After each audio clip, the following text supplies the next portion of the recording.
Hello, everybody, and welcome back to a brand new episode of NASCAR Heat 3 Career Mode. Today, we go to the middle and second race of the second round of the playoffs in Talladega, a track that we certainly have a love-hate relationship with, and we were coming in today hoping for a good run, and we came to qualifying. Certainly not the fastest car we've ever had. We usually struggle a lot with speed at this track, and we struggled today because we came through not even making it through the first round, as we will start P33 for Talladega. So let's hopefully move towards the front here in Talladega. Today, the Monster Energy NASCAR Cup Series makes its final stop at Talladega Superspeedway for the running of the 1000bulbs.com 500.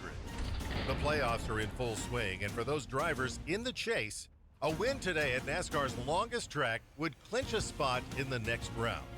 However, taking a checkered here is much easier said than done. This relatively wide track allows cars to run 3, 4, and sometimes 5 wide. But that kind of close-quarter racing is a surefire recipe for the big one. Which of these drivers will steer clear of trouble and visit victory lane? Let's head down to the track and find out. NASCAR racing is coming up next.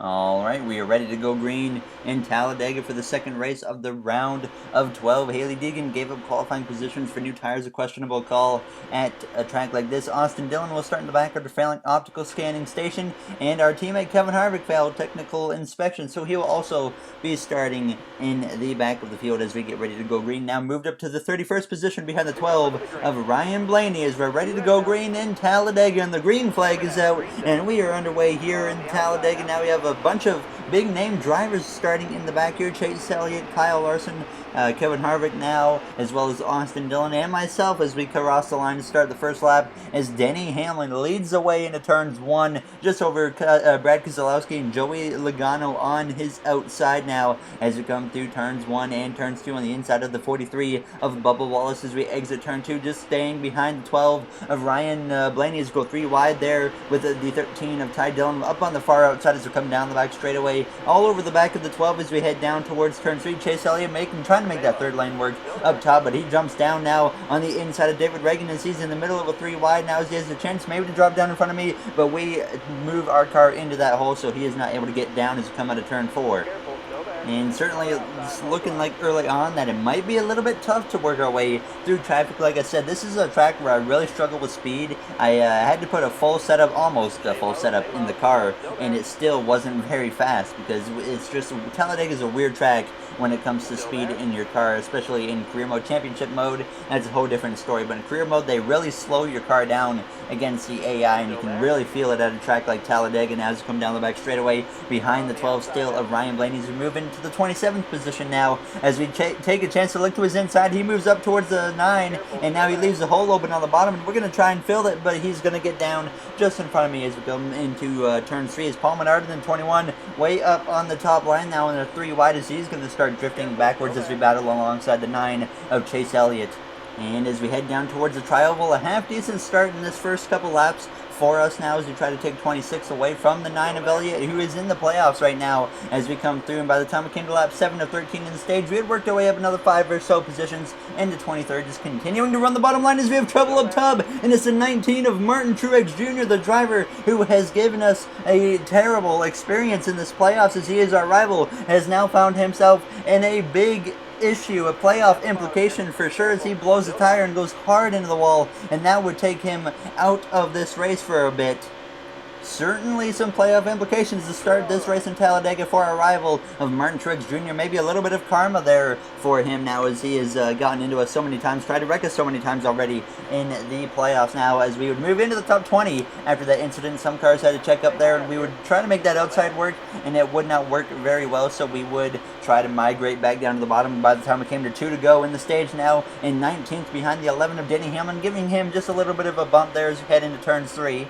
And at this point, I'm just trying to really just make sure I don't make a silly mistake here and crash the car. So we're just kind of trying to make it to the end of this first stage, as we have, I believe, Michael McDowell on my outside now, as you look maybe to the inside of Hamlin, but not able to make it happen, because as soon as you lose the draft, you just start dropping extremely fast, especially with the speed that I have in this car as we cross the line to hit the final lap here in the first stage. Still behind the 11 of Denny Hamlin as we do clear Michael McDowell as we sit in the 19th position. Joey Logano all the way up to that top line, kind of by himself for a moment as we exit turn 2, going down the back straightaway for the final time here in this first stage, as we just try to suck up to the back of the 11 using the draft, and we're going to close in a little bit as we move up into the middle line, trying to use, I believe that's Ross Chastain in front of us, as we use his draft as we go side by side with Logano through turns 3 and turns 4 for the final time in stage 1, 3 wide, just ahead of us between Hamlin, Chastain, and Blaney, as Blaney backs out of the 3 wide as we come down the straightaway. Parker Kligerman leads right now as we come through the tri-oval, and Parker Kligerman will battle it out with Castle for the stage win, but Kligerman's going to hang on to win stage 1, and we get P16 in the first stage. So a decent finish for us after starting towards the back, so I wasn't too disappointed with that. Obviously, we still have some work to do. We would come to pit road, and there you see Kligerman did win the stage. We would come to pit road, take 2 cans of fuel, and the AI I knew would take 4 tires here, so I decided, okay, we're going to take 2 tires. It says 4 there, but then I came back and I changed it to 2 because I figured we could gain some positions, and we would gain 14 positions to move up to the 2nd position. So we would get ready to go green for the second stage on the front row beside Parker Kligerman now as the green flag is out, and we are underway in stage 2. The 88 of Alex Bowman in the Nationwide Hendrick Motorsports car will be my pushing partner for now, as Kligerman has Landon Castle there in the 3rd position to push him as we head down towards turns 1 for the first time in the second stage, and a terrible restart for myself as Kligerman is pulling the way ahead as Castle will follow through, and this whole bottom line is going to follow through, and there you see just how much speed the AI has compared to myself at Talladega. Now as we come down the back straightaway, drifting now outside of the top 5 as Jones would come through to pass me on the bottom line. So certainly not a good restart for myself here in Talladega, but hopefully we can get down to that bottom line and save all these positions lost, and we have a chance to do that now as we get down just in front of Brendan Gaughan and settle in from in the 9th position after restarting in 2nd. So a very poor restart for myself on this opening lap of the second stage as we settle in line though behind the number 1 of Kurt Busch and that Monster Energy Chip Ganassi Racing Camaro as we come through the tri-oval to complete the first lap. We would hop up to the top line. I was kind of curious what we could do up here, and so I decided to try and make it happen, and it certainly would not go as well as I was hoping it would, as we would get caught off guard and lose some positions here. Brendan Gaughan would come through, Corey LaJoie would come through to pass me, so we would go from 9th down to 11th as Alex Bowman was trying to make the outside work, but he would not really be able to make it work out very well either. So certainly looking like the inside is definitely the only line that can really take you anywhere. Daytona's a different story. You can make the outside work at Daytona, but as we came to the midway point in the stage, we had moved back into 9th and looking to the inside of our teammate of Eric Almirola as we came through turns 1 and turns 2 behind the 32 of Corey LaJoie. Certainly a lot of back runners that are usually not up front, or certainly running up front today in Talladega as we come down the back straightaway in that 9th position, and side by side now with Chris Buescher as he would edge ahead down the back straightaway as we head down towards turns 3. And as we go into the corner, we stick it up the inside of the 37 of Buescher as we'll battle it out side by side through turns 3 and turns 4. As Almirola, our teammate, he is certainly trying to have himself a good run today, as he is not in the best situations right now in the playoffs, so we might need to help him out if need be now as we come through the tri-oval. And by the time we came to lap 8 going into turns 1, we would end up getting a caution, and that would end the stage, and we would get P7. So I could not find what brought out the caution, but obviously we would come to pit road. Cody Ware won the stage, so 2 usual back runners win the stages here in Talladega as we would come to pit road to take 2 cans of fuel. We would take 4 tires this time. We would put up the tire pressures a bit because sometimes that can help with speed, and speed is what we need right now as we get ready to go green for the final stage here from 7th position behind Eric Jones. And the number 20 as the green flag is out, and we are underway for the final stage in Talladega. Eric Jones certainly another driver not in the best of scenarios when it comes to the playoff picture right now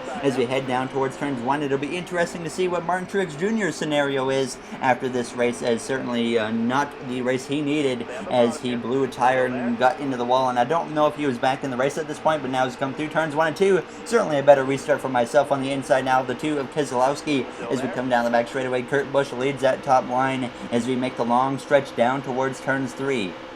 And Eric Jones is going to try and move up the middle between Kurt Busch and LaJoie. He clears Kurt Busch, and he immediately jumps up to that top line. I'm not sure why he wanted to make that happen, but he certainly wants to try and do something. But now he's going to try and get down towards the bottom line. Maybe he can't really make up his mind right now, as we are certainly losing a ton of speed as we come down the front straightaway. As you can see, we just have no speed in this car, so we're going to have to use the draft the best we can to get whatever best finish we can now as we battle alongside the one of Kurt Busch as we head down towards turns 1. Eric Jones gets down just in front of the one, and he's going to stay on that top line for a moment now, as it looks like he wants to maybe get to the bottom, but then he jumps back up to the top. So Eric Jones certainly maybe having a bit of a tough time making up his mind at the moment.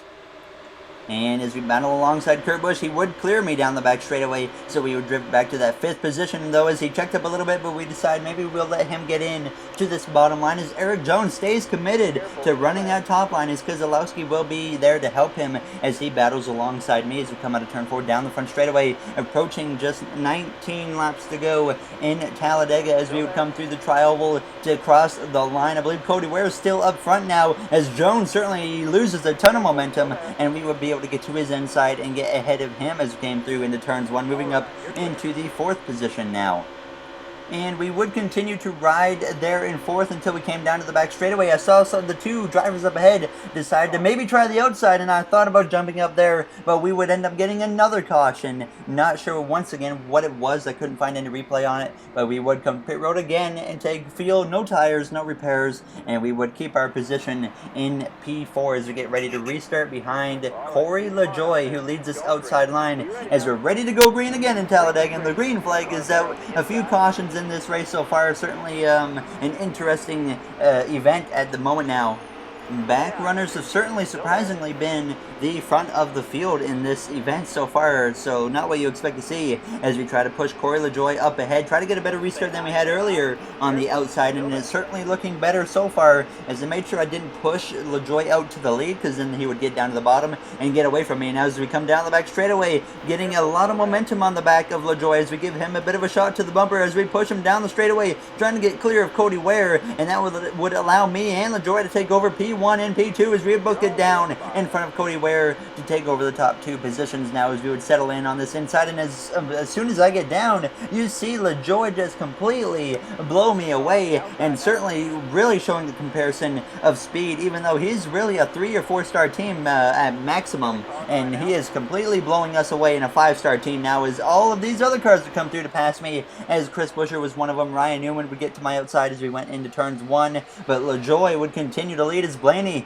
he would look to my outside as well as we came through the center of the corner. So certainly losing some positions here on this second lap after the restart as we come down the back straightaway. The 51 of Cody Ware still behind me on that inside line as we battle alongside the 12 of Ryan Blaney as Chris Buescher. He's looking like he wants to take the lead now as we go into turns 3. And now Eric Jones loses some momentum behind us, and he's going to drop some positions as he goes 3 wide with Denny Hamlin and Cody Ware behind us as we exit turn 4. Blaney with the edge on me at the moment as we come down the straightaway. He is trying to get clear, and he will get clear as we come through the trial now, as we have the 32 of Corey LaJoie going to cause a bit of a checkup there as we got into the back of Blaney as we hit 14 to go now in the race as we head into turns 1. As you see the cars up ahead kind of just trying to drive away from us as we would settle in line in P4 again, and I saw Chris Buescher on lap 38 on the back straightaway jump up to the top, when we're going to see if we could maybe try and draft off of him and suck up towards the back of him, and it was certainly not working now. As we went into turn 3, we tried to protect over the 1, and we kind of screw up there and allow Kurt Busch to get to my inside as we make contact as well, as they completely caught me off guard, as that was just me lacking of paying attention as we came through out of turn 4, dropping down to 6 now as we head down towards the tri-oval. And at this point, it's certainly looking like we don't necessarily have winning speed in this car. So if we can just come out of here with a top 10, we'll be in good shape to definitely lock ourselves into the next round in Kansas when we go into the next race. So we won't have to worry there. But we still certainly want to go for the victory now here in Talladega as we come through turns 2 on the back bumper of Keselowski, a big run, and we're going to jump up to the top line beside him and try to side draft him a bit as we come down the back straightaway, or straight away, I mean, as Keselowski gets some momentum to pull ahead of me as the one car just did like a bunny hop, and as we go into turn 3, he has smoke and he goes spinning down to the apron. Kurt Busch, a playoff driver, he's going to come back up in the field and he's going to cause a big crash behind as many cars are involved there as they all go crashing down towards the apron, and the caution would fly, obviously. Big playoff implications once again here in Talladega. Truex, Kurt Busch, and I'm sure other playoff drivers were involved in that incident right there. So certainly one crazy race we've had so far as we would get ready to go green again here from the 5th position as the green flag flies. It's going to be just 6 laps to go now as we come through to restart in Talladega behind the 32 of Corey LaJoie. But I saw Kurt Busch's car kind of bounce as before we went into turn 3, and I knew immediately there was some type of problem with his car, so I already kind of started trying to get to the outside a little bit just in case something went wrong, and he certainly had something go wrong now as we come through turns 1 and 2. Ryan Newman leading that outside line. Not a good restart for him as we come down the back straightaway. We're going to give a big shot to the back of LaJoie as we try to push him out ahead of Chris Buescher in the 37, who's completely lost his momentum. He's going backwards very quick as we head down towards turns 3, just staying on the back bumper of LaJoie, but as soon as we get out towards the front, he completely drives away from me because of the speed issue in this game now as we exit turn 4, trying to hold off these cars behind us. But I decide if we want to have a chance to finish good or even have a chance at winning, we're going to have to let these guys go past me now, as Jones would get to my outside as we come through the tri-oval to complete this first lap since that big incident now as we head down towards turns 3 wide between Hamlin, Newman, and Buescher, and now we go 3 wide with those 2 drivers of Newman and Buescher for a moment as we come through turns 1 and turns 2, just trying to hold on to at least a top 5 position right now as we come down the back straightaway, trying to get the drive from Ryan Newman, but unable to do so as Chastain's on my outside, and that would allow Denny Hamlin to get to my inside now as we were trying to pick up Newman's draft as we go in the middle of a 3 wide for a moment as Buescher's going to try to get up to my outside as we head down into turn 3. So certainly getting caught off guard right there, and now we're going to start shifting backwards a little bit now as Hamlin gets past us, McDowell would get past us, and our teammate Eric Almirola would come through on my inside to try and pass me as well as we came through the tri-oval. But we would be able to get to the bottom line just behind Almirola after making a little bit of contact, and by the time we came to just 2 laps to go, still running P7 now behind Almirola as I was trying to help him out because I knew he wasn't in the best position when it comes to the playoff picture right now, so we're just at least trying to help our teammate of Almirola to get all 3 Stewart Haas cars into the round of 8, or all 3 that are left, because obviously we've got 4. Clint Boyer is the only one out right now as we're on the inside of Denny Hamlin approaching the final lap of this race. Ross Chastain had worked his way up to second, and now he tries to take the lead away from Corey LaJoie as we go into turn 3. The top 3 drivers are all certainly underdogs. LaJoie, Chastain, and Michael McDowell, they have combined 0 wins in their Cup Series career as they come through the trial. They're going to take the white flag, and one of them is about to get their first Cup win as now Bowman gets to my inside as we come through to cross the stripe to hit the white flag as we try to draft our teammate of Almirola now as we head down towards turns 1, trying to use that draft, but now we're going to get hung out there as Harvick looks to my inside now as Blaney's going to follow through as well. 100% my fault staying up there as we come through turns 1 and 2. We do get back down to the bottom as we come down the back straightaway for the final time here in Talladega. LaJoie moves up to the top of the track, and that allows Ross Chastain to look to his inside as we head down towards turn 3. The watermelon boy himself, Ross Chastain, tries to get his first Cup Series win here in Talladega as we come through turns 3 and turns 4. Getting on the back of our teammate of Almirola, I decided to get back up to the top to at least help him out now as we exit turn 4, going down the front straightaway for the final time here as we head down into the tri-oval. Ross Chastain, 0 Cup wins in his career, is about to change as he will come through to get his first Cup win now as he wins in Talladega, and we get through to get P8 in Talladega. So a decent finish, and it will be enough to lock ourselves into the round of 8 on points. And certainly some playoff implications in this race, and I'm sure we're about to see it come into effect here when we see the points now in the playoffs. As you see your finishing order on your screen, we have Martin Truex Jr. down there in last, certainly some karma. Kurt Busch 39th, Chase Elliott mid-30s finish. So certainly some playoff drivers with big trouble here in the plate race now as we get a good bunch of money. And there you see it right there. Kurt Busch is now 5 points out, Keselowski 7 out, Jones 9 out, and Chase Elliott is 30 points out. Realistically, in a must-win situation, Truex is only 8 points to the good. It says 3, but Kurt Busch is 5 out, so he is 8 to the good. We are locked in on points. Logano and Harvick are both also realistically in, so we can go to Kansas and run however we want, and we will be okay, which is certainly very relaxing to know and comforting to know, because we sometimes, or actually not sometimes, we struggle at Kansas quite a bit. We usually have some speed, and we just find a way to crash every time, so hopefully we don't do that in the next episode, as there's really no reason to, as we're locked in already to the next round. But if you guys enjoyed this episode, Make sure to comment, like, and subscribe. Those would all be very, very appreciated. I'd like to thank you all for taking the time out of your day to watch one of my videos. And the next one, we will be going to Kansas for the last round of the round of 8, where we see the 8 drivers that will be left standing going into the round of 8. There, as you see the playoff grid, one final time now, as Chase Elliott will be in pretty much a must-win situation. So we'll see if he can pull that off, and we'll see what the playoff grid looks like in the next episode. Thank you for watching, everybody, and I will see you guys in the next one. Have yourselves a great day. See you later.